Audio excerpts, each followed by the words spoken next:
Colonel Davis, thank you for joining us this morning. Always a pleasure. How well is the so-called Ukrainian spring offensive going? It's just about going as bad as it can possibly be imagined. I have seen some expectations prior to the launch of this with all of the equipment that they had assembled and all the training that they had gone through in the NATO, that they really expected to have punched through one or possibly more of the main defense belts of the first defensive belt of the Russian defense within 5 to 10 days. And then they thought they would be moving more to the south, and then perhaps by the end of the month be down to Melitopol down on the Azov coast. I think that was the general hope and expectation. And yet, after now 14 days into this offensive, they have still yet to even reach the first belt of the Russian defense. And they haven't even made it through the security zone in most places. And they have absorbed enormous casualties in both personnel and equipment. And I just don't see how this does anything except just completely chew through what this offensive capacity that Ukraine put together. It's really hard to watch. I want to ask you about what Ukraine has available in manpower and equipment to continue the offensive. But first, a couple technical questions. You're referring to Russian defenses as belts, and I think we all know there are three belts. What is a belt, and what are these belts? Yeah, there's depending on where on the front you are, there's as few as three, there's as many as five in some of the areas that Russia considers the most important. And basically, a belt of defense is a 3 to 5 kilometer zone in which they have lots of these concrete dragon's teeth, which make it impossible or very difficult for tanks to go through. Significant minefields, some of which are up to hundreds of meters deep, and then many kilometers in breadth across. They have tank ditches, which are engineering dug tanks tracks that a tank can't drive across without falling into the pit.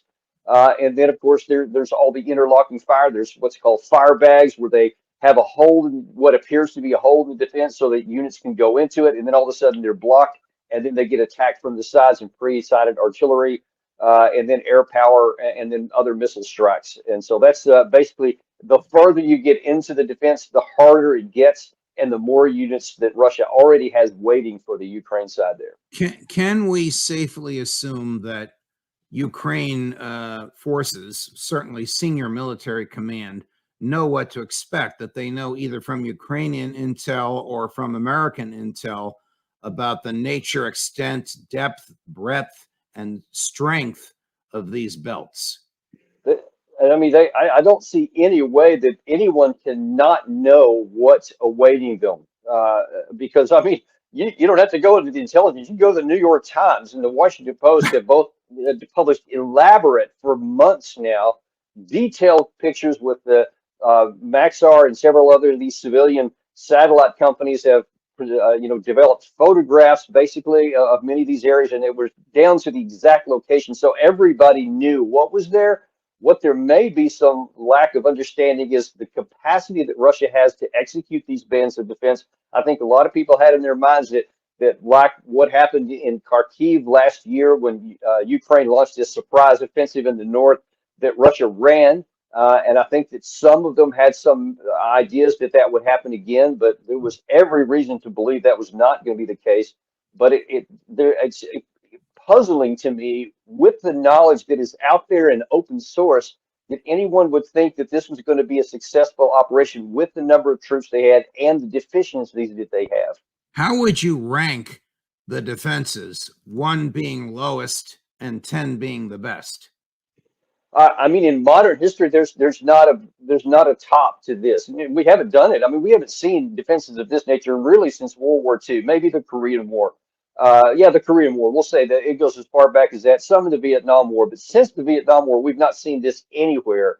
And in modern history, this is the best that there is. And Russia appears to be doing a really good job at both the strategic development of the line, the operational construction of it, and so far the tactical execution. It's really something impressive. Given your evaluation, which you say can be based on public sources, how unwise or foolish or self-destructive is an offensive attempting to pierce this monstrous series of belts. I just cannot see any military possibility that it can be successful. And therefore, the biggest fear I've had all along for the Ukraine side is that you're going to expend this between who you ask for, anywhere between 35,000 and 50,000 troops that they assembled for this purpose. Because if you just impale yourself on these belts of defense and just slowly get destroyed as you move further in, you realize you have no offensive strike capacity left, and it will take two-thirds of a year to a year to even replace that. But in the meantime, you've got the potential for Russia to go on a counterattack when you're at your very weakest, the weaker than they've been at any point since February of 2022. And Wow. that's the real risk that they're running right now, that Russia launches a counterattack if they can pull it off, because it's still very difficult for them to do so, but they may not be able to resist it if Russia does. So I know we're talking textbook here, but if you're going to conduct an offensive, don't you have to have sort of a ratio of superior firepower and superior troops, 2 to 1, 3 to 1, something like that? I mean, you have a rule of thumb where it's when you want to attack something successfully, that you have a 3-to-1 advantage. That's historical, of course. But what you have here is something that perversely is the opposite. Last week, we had Chairman of the Joint Chiefs of Staff, Mark Milley, openly say that Russia had somewhere around 300,000 troops defending within the borders of Ukraine.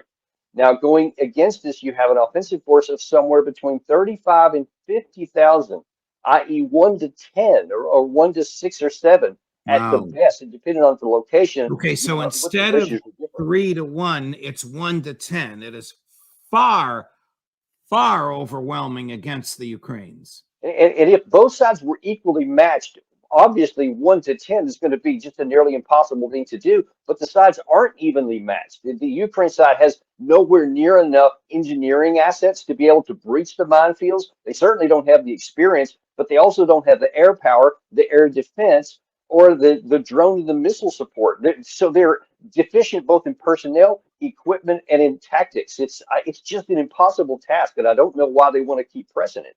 Can the Russians both defend against the Ukrainian offensive and conduct an offensive of their own moving westward at the same time? Now, that depends on who you want to believe, and this part is much I more want to murky. believe you. Well, I'm talking about it for information because in February, the Ukrainian intelligence services publicly declared that Russia had about 300,000 defending in their borders, which is the same thing Milley said. But they said they also had between 150 and 250,000 Russians in Crimea and on the western border with Ukraine that were preparing for offensive operations. We never saw those troops employed. So if that's correct, then they do have, let's say that some of them had been used to fill backfield elsewhere. Maybe there's 200,000. That is an enormous number of troops that are fresh, that haven't even been encountered yet. And if they then go against somebody who's been battered after however long it turns out, a month, 2 months, it's going to be very difficult for them to defend against the Ukrainians. So if this report is accurate that Russia does have a couple 100,000 people outside of the 300,000, then yes, they do have the capacity. And then it's all a matter of, do they have the ability to make good with that capacity? And that remains to be seen. That's the one thing we don't know for sure. The 36,000, more or less, troops that the Ukrainians have for the offensive, is that the extent of the troops they have left, or is that just what they've set aside for the offensive? That's what they have set aside for the striking power for the offensive. They still have anywhere between 400,000 and 500,000 defending across the entire 1,000 kilometers of the front line, as well as Odessa and in the west up in the Belgorod area. So they literally have them scattered all throughout the country. They can't mass them all in one place because they have too much to defend. Colonel, do you suspect that Ukraine's motivations are political and public relations and not military? I mean, stated differently, we know General Zaluzhny is injured, but and he's well respected amongst you military, career military folks. But whoever replaces or has replaced him must know the basics that you are telling us and must know that this is virtually suicidal and must have told President Zelensky that. It, all of those things appear to be true. And on Zaluzhny, he was the one back in December of last year that said militarily it doesn't make any sense to continue trying to defend Bakhmut. They need to fall back to their next defensive line where they already had prepared positions from which they would have been much more strong to be able to defend against the Russians. And the political leadership did not listen to him, sidelined him, went ahead and did it anyway. And now that they lost 20,000 or so of the forces they should have had for the offensive, which made it even less chances of success. In the current situation, it does appear that the political leadership in Kiev is saying, no, we're going to keep this going so that it looks good getting into the NATO summit on the 10th of July in Vilnius, so that we can get more support and the more tanks, more airplanes, all those kinds of things, long range missiles, all the things they want. But the problem is militarily, I'm not sure you can get there. And Zelensky appears to be making decisions on politics, not on military reality, thinking he can just ride it out. But I think he's spending so many troops, I don't think he can ride it out. Time will tell. We're going to take a break. When we come back, we'll talk about the recently retired American four-star general who actually claims the Ukrainians can take back Crimea. And we'll hear from General Petraeus, who has a decidedly different view on this than Colonel Davis. I believe Colonel Davis. Right after this. The headrest safe is quick and easy to use. Some may even call it a game changer. The headrest safe acts as a safety net, protecting your belongings while keeping them out of sight and out of bounds of others, serving as security while also keeping your valuables in bounds. That's what the headrest safe provides for me. Game, set, match.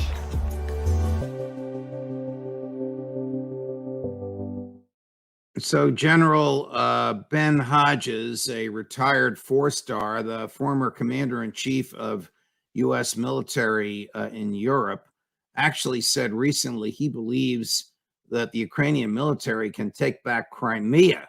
I guess he's hanging out with Victoria Nuland. But how profoundly unrealistic is a statement like that coming from a four-star?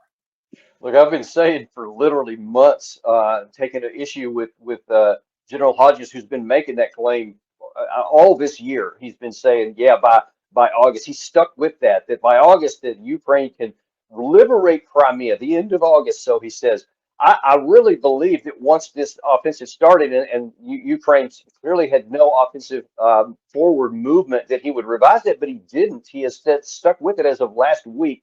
Still says that Ukraine will defeat Crimea. Look, that's over, I think, depending on where you want to start the line, 130, 150 kilometers to get to the Crimean Insulin.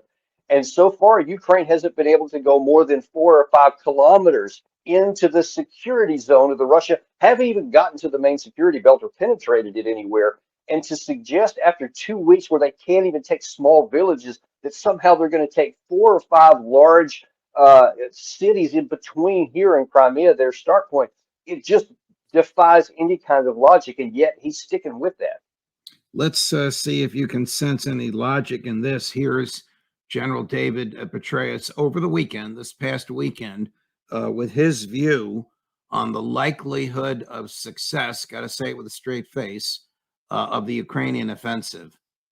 And I think that the Ukrainians are very much ready for this. They'll be very distinctive because they will be employing Western tanks, Western infantry fighting vehicles, in large measure for the first time in this war, certainly in this number. I think the Russians will prove to be more brittle than the expectation is. Keep in mind, these units have been in combat for over a year, many of them. They have not been pulled offline to reconstitute by having forces replaced, equipment replaced and repaired, and then doing training before they go back. They just get individual replacements to fill the gap. They're not well trained, they're not well equipped, they're not well led. And I think that these Ukrainian forces, which are well trained, are well equipped, are going to break through. And then you might see a real dynamism to the battlefield that could give real opportunities to the Ukrainians to exploit. Like he's in an alternate universe, that the Russians are not well equipped, not well trained, not well led, and the Ukrainians are. Judge, that's like he's reading from a novel that he wrote, that he wishes those things were true, and he's saying them as though they are. But it's graphically depicted on the ground as being dramatically untrue. And I just don't understand these retired four-star generals sticking to their old stories in the light of physical evidence to the contrary. And that's what you have here. And this idea that Russia hadn't been able to rotate troops off and all this and they're tired. Look, I told you, for 6 months, they have been building these defensive positions without being under fire. They are as fresh as you can get. And he hasn't even gotten to the primary defenders yet. And these guys on the front line are being shown they're excellent at coordinated operations, air and ground coordination, drone, artillery coordination, and they're fighting very smartly on the ground by giving when they need to, and then they go back forward when they so they keep the lines always on the Ukraine side. It's been very impressive. And look, I know that they don't want Russia to be good, but you can't deny what's happening on the ground, or you do so to Ukraine's detriment, and that's exactly what's going to result here. I don't understand General Petraeus, but here he is again at the tail end of this clip. And by the way, I was incorrect when I said it was over the weekend. The clips are from June 6th, which is well, two weeks ago, talking about how the F-16s, which we know won't be there and usable for a year, will tip the scales for the Ukrainians. Oh my. But there should be a very solid path to NATO membership that's provided at the Vilnius summit on 11 July. But in the meantime, the focus should be on enabling Ukraine to the greatest extent that we possibly can so that the Ukrainians can prove to Putin that the Russians will not be able to outsuffer the Ukrainians. And also we prove they won't be able to outsuffer the Europeans and the Americans as well. Does this include F-16 jets? Oh, absolutely. We should have made the decision to transition to Western aircraft long ago. Again, this was inevitable. All right. So F-16 jets, which of course aren't there, and Ukrainian membership in NATO. I guess dear David really does want World War III. I mean, he seems to be singing the tune from that Zelensky wants, which of course he's just been nothing but nonstop hitting the drum for NATO membership in Ukraine, for Ukraine in the July summit. I mean, that's what he's been trying to get. And NATO has been very adamant that they're not going to give that to him. But Petraeus, God only knows why, seems to be singing the same song. It doesn't make any sense whatsoever. It's not logical. It's not rational. It's against our own national security interest. And Biden gets credit for saying, no, that's not what we're going to do. But again, it's like Petraeus almost doesn't have any knowledge of military affairs to think that getting F-16s is going to make any difference, because the ones they're even talking about are some of the older models of the F-16s, because that's how they can get there faster. And those things are going to get shot down by the Russian air defense just as easily as the MiG-29s and Su-25s. Ukraine's already lost. And so they are not going to provide any kind of change on the battlefield. They will have some success if they're used well, but goodness gracious, it is so hard to train a Soviet pilot steeped in Soviet tactics on a Western gear that's in English that they've never seen before and think that they're going to have dominant effect. They're not going to, Judge. Gary, while Colonel Davis and I are chatting, see if you can find that clip of President Biden saying F-16s equals World War III. And if you find it, just pop it in there. Your friend and colleague, Colonel Tony Schaefer, said the same thing, that the first thing the Americans have to do when training the Ukrainians to fly the F-16s is untrain everything they already know from flying the Soviet era jets with which they're familiar, because the F-16s are so different. It'll take a year to untrain them and then another year to train them. Do you agree with that? Look, if you need any proof of that, just look at the tactical performance of the Ukrainian military on the ground in the 2 weeks since this thing has kicked off here. Because to much hype, we talked about how they had been trained in NATO versions of warfare, in NATO themes and ideas, equipment on how to conduct combined arms operations. And then when you see them on the ground, it's the same tactics they've been using for the last year. None of them have been applied. I mean, they've done every mistake that you can imagine, and they have not used the standards and tactics I was raised on. So I know firsthand what they look like, and what they're showing on the ground is nothing like what we would be training on. And I'm sure they were trained in the right thing, but you can't untrain a mind in combat under fire and think they're going to remember this new stuff instead of what they've known their whole life. It didn't happen on the ground. It won't happen in the air. How do you see this playing out in the next 4 or 5 months? Big picture, the entire conflagration. What will we be talking about after Labor Day? If Ukraine is lucky, then we're going to have a frozen conflict, and we're going to have a new line where it's going to be positional warfare, like what we had basically from September or October of last year until April of this year. So just moving little bits and pieces back and forth. That's the best case for Ukraine. The worst case is that when Russia has chewed up all of their striking power here, then they launch these new offensive that with troops that are fresh, and Ukraine doesn't have anything to stop them, in which case you can literally lose Kharkiv or Odessa, and in the absolute worst case, maybe lose them both by, say, the end of the year. Wow. Gary, do we have that clip? Are you able to find it? No. Okay, it's buried somewhere. We'll run it for you next time. It's President Biden a year ago saying, I know you guys want this, I know you guys want that, but if we send F-16s, and then he whispers, that's World War III. Of course, a year later, well, in Hiroshima, Japan, of all places, he announced that we would authorize our allies to send the F-16s that American industry manufactured and sold to the allies. He's trying to hedge on the edge, because what he specifically said in that clip, I remember very well, was that if you man it with American pilots or ground troops or whatever, then it's World War III. So Right. He's trying to just take the last piece of that out and give all the equipment, all the intelligence, all the support, and somehow think that's not going to equate to it. And he may be right, because Russia has no incentive to escalate to nuclear weapons as long as they're winning conventionally, and they simply won't, because that would invite a nuclear retaliation.